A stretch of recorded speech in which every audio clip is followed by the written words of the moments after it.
જગત એટલે બધા ભાવોનું પ્રાગટ્ય અને ઊંધિયું. જે ઊંધિયામાં એક જ શાક ન હોય, એમાં ઘણા શાકો આવે ને ઊંધિયું કહેવાય. એમ જગત એક જ ભાવથી નથી હોતું, ઘણા ભાવ હોય છે. સંતોનો એક જ ભાવ હોય છે અને દરેકને પ્રેમ કરે છે. ભગવાનમય જગત જોયું છે એટલે એ દરેકને પ્રેમ કરે છે.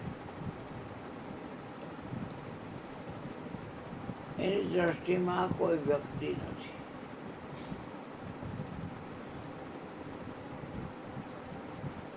જગતના લોકો જે સ્વાર્થથી પ્રીત કરે છે એ પ્રીતે કરે છે અને પડદો રાખે છે. જ્યાં પ્રીત ત્યાં પડદો નહીં, અને જ્યાં પડદો હોય ત્યાં ન હોય પ્રીત. પ્રીત પડદો બે રાખે એ દુશ્મનની રીત. તમારે યાર રૂડું બનાવે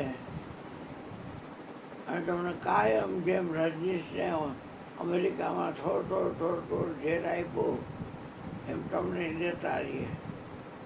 બે ત્રણ જણા હંપીને કરતા હોય કામ કે આ જો આપણી વૈશ્યથી વયો જાય ને તો આપણને આ બધું મળી જાય.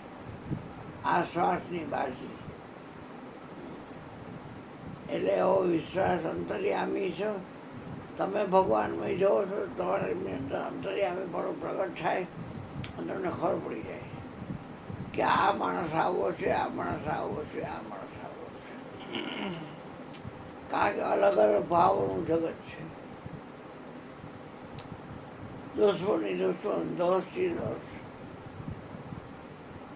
ભગવાને સુગ્રીવ જોડે મિત્રચારી કરી તો ભગવાન કહે કે હું તો નિભાવીશ પણ તુંય નિભાવજે. તો કે હુંય નિભાવીશ પ્રભુ, મને મારા ભાઈના ભયથી મુક્ત કરો. તું મારા શરણે આવી ગયો છું સુગ્રીવ, હું તને તારા ભાઈથી તને મુક્ત કરીશ. એને હું મારી નાખીશ. એ ભગવાન ઉત્તરાખંડ જો તમે, હા, તો મારો ભાઈ એમ મરે એમ નથી. તમે એની સામે આવો ને તમારું અડધું બળ એને મળી જાય. એનું બળ તો એની પાસે રહીએ પણ તમારું અડધું એને મળી જાય એવું એને વરદાન છે. એટલે એને કોઈ જીતી ન શકે.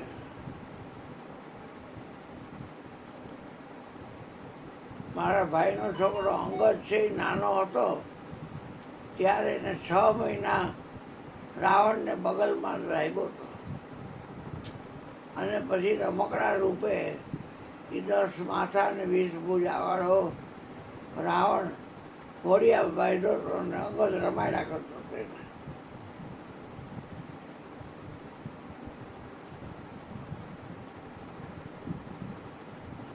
ભગવાન એમ વાલી મરે એવો નથી. ભગવાન કે મારે તો સબ કુછ સંભવ છે, કાંઈ અસંભવ નથી. હે પ્રભુ, તમારા સિવાય કાંઈ છે નહીં તો તમે કોને મારશો? કૃષ્ણ કહે છે કે આ વિશ્વમાં જે કાંઈ છે એ હું જ છું. તો કૃષ્ણ મારે કોને? સપ્તમે સર્વમય મય જગત દેખા, મોતે અધિક સંગ કર લેખા. આ મારામય જગતને જોવું એ ભક્તિનો 7મો પ્રકાર છે. અને એ સંત સિવાય કોઈ કરી ન શકે ભક્તિ. એને મારા કરતાં સંતને અધિક લેખો. પહેલી ભક્તિમાં સંત જ આવે. પ્રથમ ભક્તિ સંતન કર સંગા, દૂસરી રતિમાં કથા પ્રસંગા. સંતના હોત સંસારમાં તો જલી જાત બ્રહ્માંડ. એક સંત એવા છે કે બધું જાણતા હોય છતાં કહે નહીં. એ તો પ્રીતે રાખશે ને પડદો રાખશે. જ્યાં પ્રીત હોય ત્યાં પડદો ન હોય. પણ એનો શ્વાસ સાધવા માટે એની આંધળો ભેદ થઈ જાય, સર્વવ્યાપક પરમાત્માને ભૂલી જાય નીચે અને કૂકામાં કરે. બાયું એવી હોય કે બીજા દુઃખ દઈને રાજી થતી હોય. એટલે જ્યાં પ્રેત હોય પ્રેત હોય પડદો હોય જ નહીં. અને જ્યાં પડદો હોય ત્યાં પ્રેત ન હોય. પણ પ્રીતે રાખે ને પડદો રાખે એટલે દુશ્મનની રીત કહેવાય. હાથ તાળ વીંધી અને વાલીને માર્યો. વાલી અને છોકરી બેયના મોરા એક. બેયને ઊભા રાખો રેડીમાં એટલા એક જ સરખા. અને તમને એમ થાય આ વાલી છે પણ એ હોય છોકરી. તમને એમ થાય કે આ છોકરી છે પણ એ હોય વાલી. બેયના ચહેરા મોરા એક હરખા. તો તું અહીંયા કેમ રહેશે?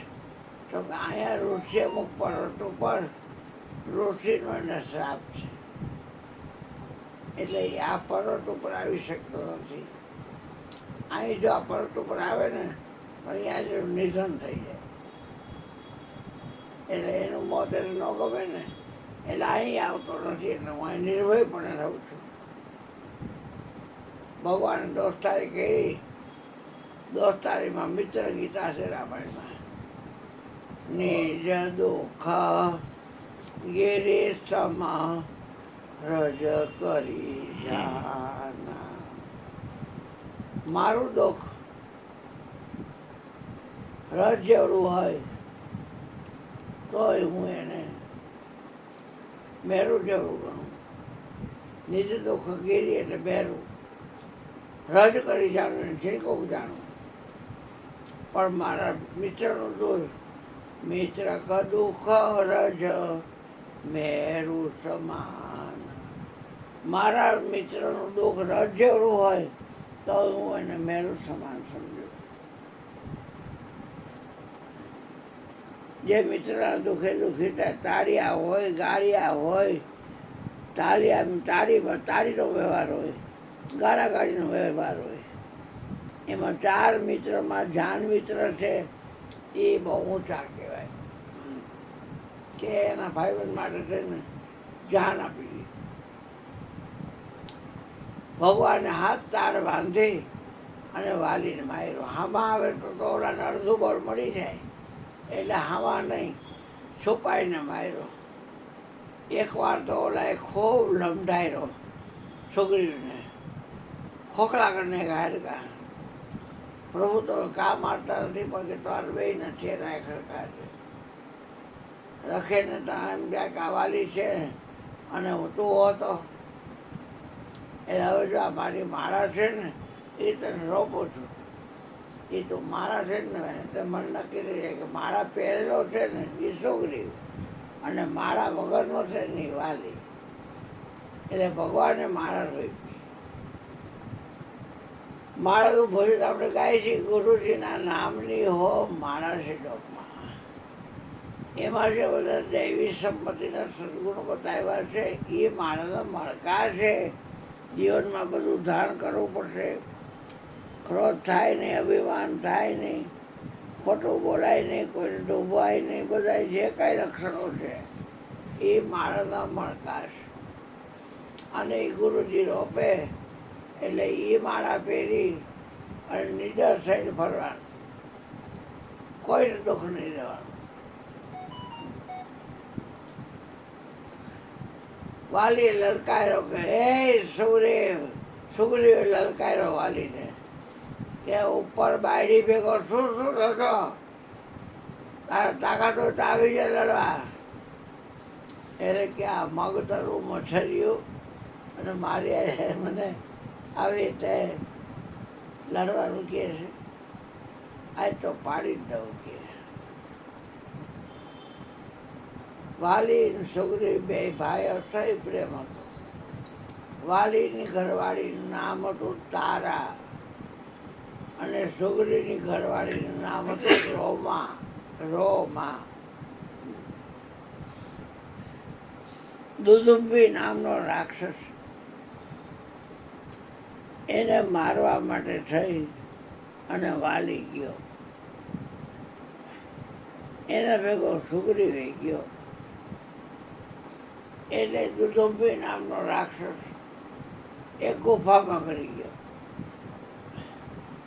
એટલે વાલી ગુફામાં ગયો અને ત્યાં એને સુગ્રીવને વચન આપ્યું કે હું આમાં 8 દિવસમાં બહાર ન નીકળું તો તું એમ માનજે કે વાલી મરાણો છે.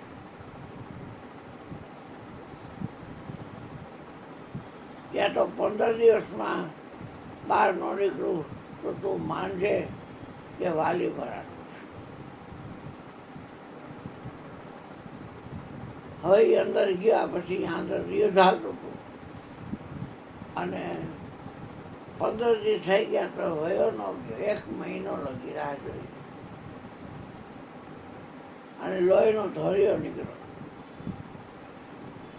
એટલે જરા હલબલી ગયો કે નક્કી રાક્ષસે મારા ભાઈને મારવો. એટલે આડી શિલા દઈ અને આવ્યો કિષ્કિંધામાં. વાત કરી એ તારા ભાભી કે તમારા ભાઈ બળિયા હતા પણ ઓલો એનાથી બળ્યો હોય તો શું થાય? હવે જે બનવાનું હતું બની ગયું. ગાદીનું વારસ થતો જ અને તમારા દેર છો એટલે તમે ગાદી પર બેસો. અમે તમને રાજા માનવા તૈયાર છીએ. એટલે એક કોર રોમા ને એક કોર તારા. હું આ ઘટના એ ઘટેલી કે રાક્ષસ મરાણ હતો. રાક્ષસ મરાણ હતો અને વાલી ભોયરા પાસે આવ્યો કે મારું બેટું કોને શિલા દીધી છે, પણ બળ્યો તો હતો એટલે શિલાને ખસેડી નાખી. ખસેડી નાખીને બહાર નીકળ્યો અને પછી ગયો રાજમાં. ત્યાં તો વૈચમાં સુગ્રીવને મુગટ પહેરેલો ને બાજુ પર બેરખાન રાજાના સીન સિનેરી અને એક કોર એની પત્ની તારા અને એક કોર એના સુગ્રીવની પત્ની રોમા. અને વાલીને જોયો ત્યાં મોતિયા મરી ગયા. એ મોટા ભાઈ તમે જીવો છો? તમે મને 15 દીનું કીધું હતું અને મહિનો એક રાહ જોઈ. લોહી નીકળ્યું એટલે મેં એમ થયું કે તમે મરાણા છો અને હવે રાક્ષસ આવીને મને મારે એટલે મેં શિલા આડી દઈ દીધી. મારો કોઈ ભાવ નહોતો કે આન કે તારે કે રાજા થઈ આવું તું મારી બાળીને તારી બાળી કરી લેવું. તો એ તારી ભાભી છે, માની જગ્યાએ છે. ગાડીના તારે એને બાળી છે કે ન શીખાડે. હવે તને ગરદાવી નાખું. એટલે એવો માર્યો ઋષિય મુખ પર્વત પર રહ્યો ગયો અને ત્યાં જઈ અને પછી આપતો નીડર થઈને રહ્યો કે નક્કી પડે ખબર નથી કે અહીં આવશે ને તો તરત નિધન થશે મરી જશે. તો અહીંયા તો એ જાય જ નહીં. એટલે અહીંયા નીડર થઈને નિર્ભય થઈને રહેતો. હવે એમાં હનુમાનજી મહારાજનો સંપર્ક થયો રામ લક્ષ્મણને અને હનુમાનજી મહારાજ સુગ્રીવ પાસે આવ્યા અને બેયને મિત્ર બનાવ્યા, રામને અને સુગ્રીવને. અને પછી કે તારું કામ હું કરું, તારે મારું કામ કરવાનું.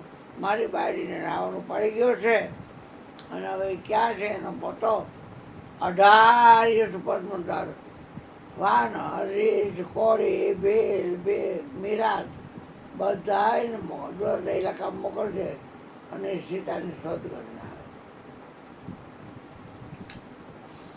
હવે અહીંયા હાથ તાળ વીંધીને વાલીને માર્યા. પછી ઘરવાળી વાલી સતી હતી.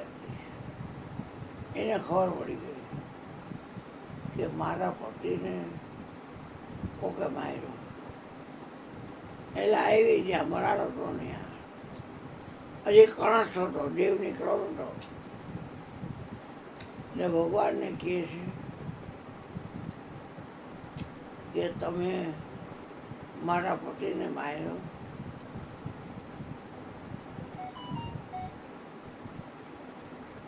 તમે ન્યાય નામના રાજા નથી, અન્યાય નામના રાજા. કે હું ન્યાય નામનો રાજા છું. નાના ભાઈની પત્ની છે, દીકરી સમાન ગણાય, એને બાયડી બનાવી. અને તમે તો હતા જ. તમને મેં જોયા, તારા વિકલ દેખી રઘુરાયા, દિને સે જ્ઞાન હરી લીધની માય. જ્ઞાન આપ્યું ને માયાને હરી લીધી. આપણે બધાએ માયાને હરી લેવા એટલે આપણી માયાને કોઈ હરી લેતું નથી. એટલે આપણે બધા એમાં 25 ચીગોની માયામાં ફસાયા કરી છે. કાવા દાવા કાવા દાવા કાવા દાવા. આમ કરતો પણ સુખ મળે, આમ કરતો પણ સુખ મળે. અરે સુખ પ્રયત્ન મૂકને એટલે સુખ જ તને મળે, બીજું કાંઈ ન મળે. પણ તારું કરતા પડો, તારી ડ્રાઈવરની સીટ મૂકતો નથી. અને એટલે તું પ્રયત્ન કરશ એટલે બધાને ફસાય. છૂટવાનો ઉદ્યમ કરે તેમ તેમ જીવ બંધાય. આ પડે છૂટે નહીં, છોડે સદગુરુ રાય. ચાર્જ બધ નાખતો નહીં બેટા, મજા ન આવે એમાં. જીભ તરી જાય છે.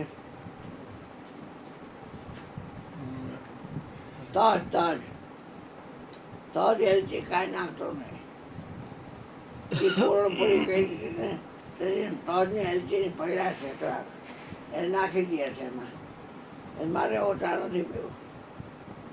મારે આદુ નાખ્યું એટલે હાલે. પછી ખમણીને લાલ ખમણીથી ખમણી નાખ્યું આદુ એટલે હાલે.